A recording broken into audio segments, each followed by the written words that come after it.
What's the origin of life? Have to ask the atheist worldview, where'd life come from? According to the atheist theory, the reigning dogma or prejudice in our day, as you know, life came from non-life. That ought to be enough right there to make any rational person snicker. Excuse me?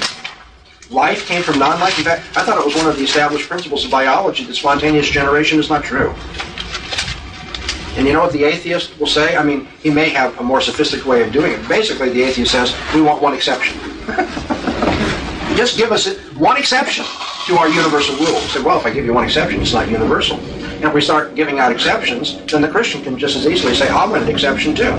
At every point that you think that what I'm saying is not rational, not consistent, then I just want an exception from the demand of rationality. No, I cannot give you an exception to where life come from.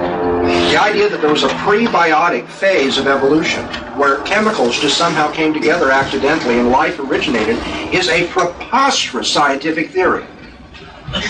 It's a preposterous philosophical notion too, because it assumes that something that doesn't have any of the characteristics of the final product came together with something else that had none of the characteristics of the final property, but in bringing those two somethings together, you got the final product. It makes no difference how much you tinker with or work with a cake mix. You're not ever going to get a political constitution out of a cake mix. And I don't mean a cake mix box having somehow a political constitution in it. You all know how to make it, well, maybe you don't all know, but you have some general idea of how cakes are made. You also have some idea of the character of political constitutions. They have no relationship to each other. They don't share, attributes. And so for somebody to say, I think political constitutions arise from cake mixes, you say, well, that's preposterous. And somebody says, give us time, we're working on it.